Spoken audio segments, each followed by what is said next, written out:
All right, so welcome back. I hope you enjoy that book talk, and we'll jump in here. I did want to mention one more thing is that the inventions are spurring more and more manufacturing, creating this world of things that people can buy. And people go through ups and downs in the economy, but generally Americans have been interested in, material things. And this was the era when those were being created in mass, and more people could afford these, interesting items, items of convenience, even luxury items, because they were able to be manufactured at a cheaper and cheaper cost with the industrialization of going on. And the way that people began to access those things was through mail order. People who in cities could purchase items, they would get shipped to stores, and you had, you start seeing department stores and then, the likes around Chicago, New York, and other places. But the vast majority of America is still rural.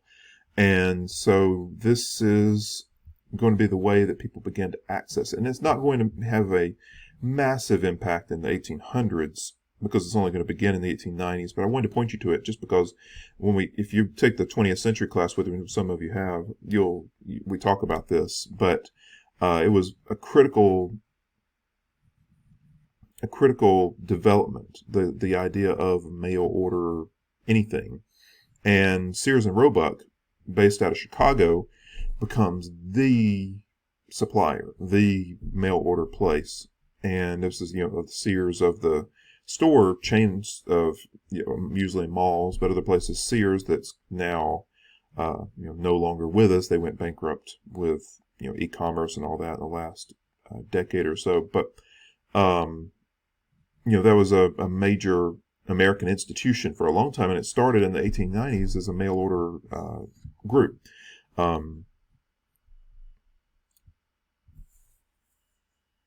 This is the consumer side of the Industrial Revolution, really. This is going to be reaching all sorts of people across the U.S., especially in farmland. America becomes an essential item in the house to have this catalog. And again, it's going to be more 20th century, but it will be, it gets its start here. You can see this is the fall 1900 cover, and it had been growing ever since. By 1987, the catalog itself will be about 780 pages long. So it's just this massive tome of everything that you could want to buy.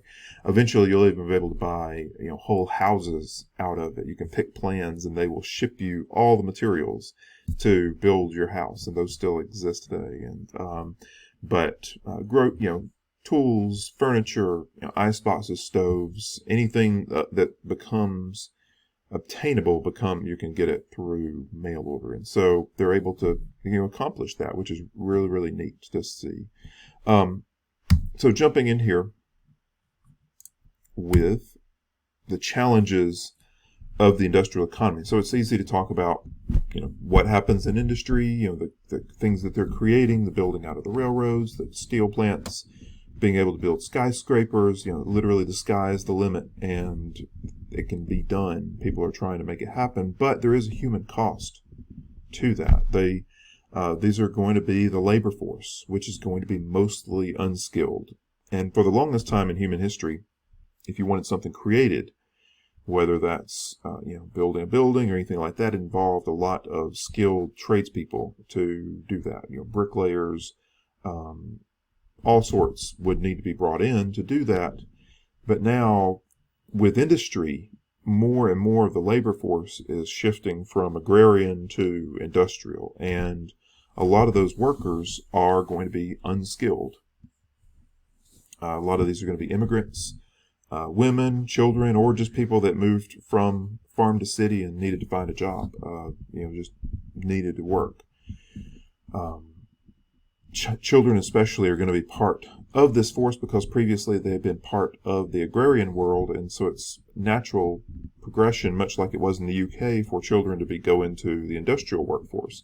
But it takes an undue toll on children, and that's going to, toward the end of the semester, we're going to talk about progressivism and the progressive movement, and the reining in of child labor is going to be part of that movement. And so getting children out of coal mines and out of textile mills and reducing the age that they can work, reducing the number of hours, step by step by step, trying to end child labor is going to be part of that process, but it's part of the world for a reason, especially at first.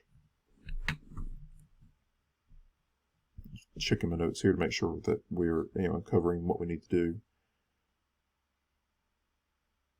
Over time, you will see working conditions improve, but there are some serious problems that come along with it. Overall, in the general standard of society, you do see that there's a improvement in the standard of living. People have access now. And that may not mean that their workplace is safe and their housing is great, but generally the access is better. So they can get some health care. They can have a certain level of sanitation, even if it's not great, even if there are challenges like disease that come along with dense housing. But generally, the standard of living goes up. The richer are getting richer. We talked about the moguls of industry, and there were a lot of, wealthy families created out of this world. And so there is a growing disparity in the society. That is a factor here because the one extreme goes so far that the gap widens. The people at the bottom don't see a correlating rise in their standard of living to go along with the Rockefellers and other people like that.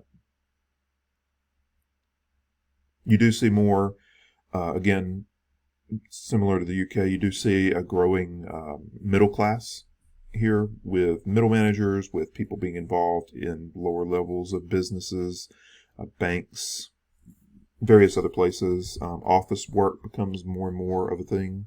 So that is a growing area that people do see some improvements. And you do see some opportunity for people to move up.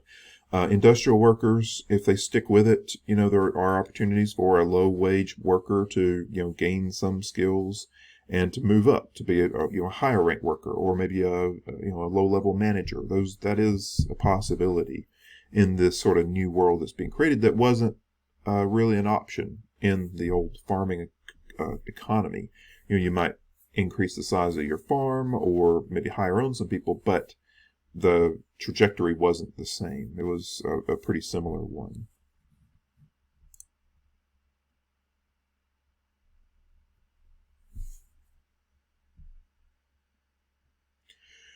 Wages generally were up in the United States through all of this. Just the need for work was so much that the average pay was a bit better. The average hourly manufacturing wage in like 2009, 2010 dollars was something like $3.50 an hour. Much less for women and children. We're talking male age. Will have to change later for women.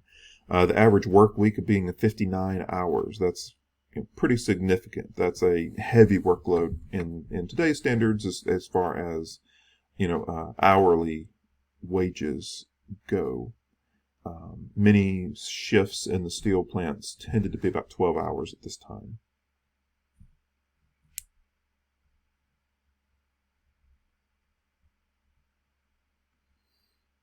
And the conditions were challenging. We don't want to downplay that. Let me see. I'll go ahead and switch over, but we'll get to this in a second. Some of the working conditions were challenging, so much higher death rate than agricultural work. Things can be dangerous if you're working in a steel plant. It's a dangerous profession. There's various hot things, heavy things, moving parts, and it's easy for people to get caught up in that. Factories, especially starting off, didn't have a whole lot of concern for the safety of workers. If someone got hurt or killed, they were pretty easy to replace, and there weren't requirements at the time for worker protections and compensation and those sorts of things. So it's a bit of a wild west in the industrial Northeast, to say, so to speak. 1913, these are just some reported numbers that we have here. There were 25,000 workplace deaths, 700,000 injuries.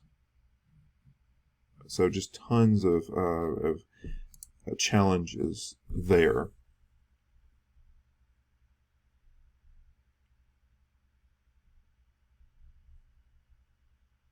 You start to lose something that the world had, or people felt like it was being lost, was the relationship in the business. So, a smaller business or manufacturing firm, everybody knew each other, and someone maybe the owner, but they worked right along beside the other people. It was, there was a legitimate relationship there. Now with these huge corporations and large factories, the worker becomes a cog in the machine, literally and figuratively. But it's they might know their manager, but there's no way they would ever know the person who owns the business or maybe the factory, because it's just too big. And so there becomes this sort of distancing within work, where you're a function within it.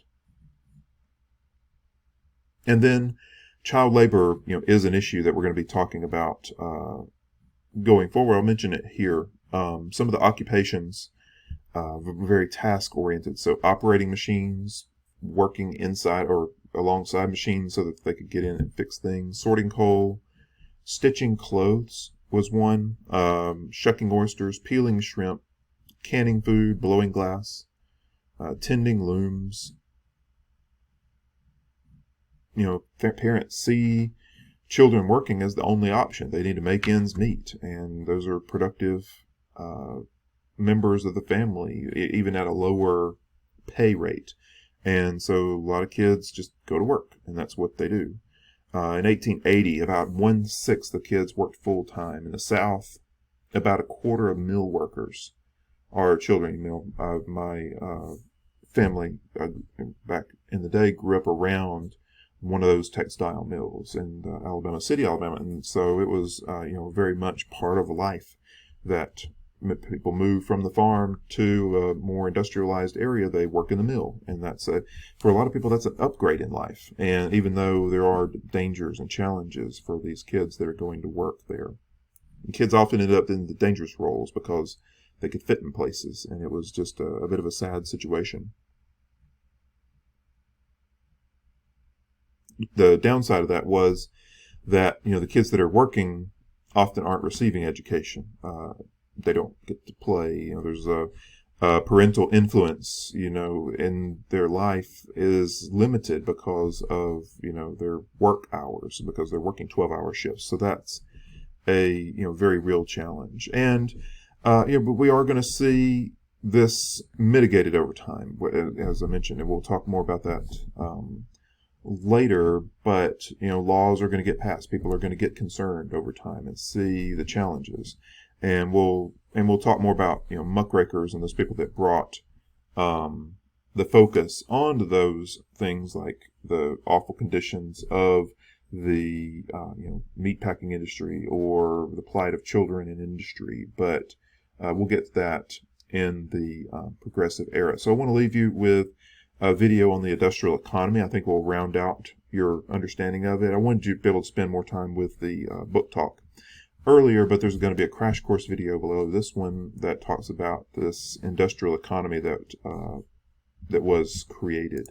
And so we'll leave that there for you. So anyway, I hope you're doing very well this week. Spend some time with the videos that you have here, and then dive into the exam 2 that'll be posted at the end of regular class time. So anyway, I hope you're doing great. Take care, and we'll talk to you next time. All right, thanks.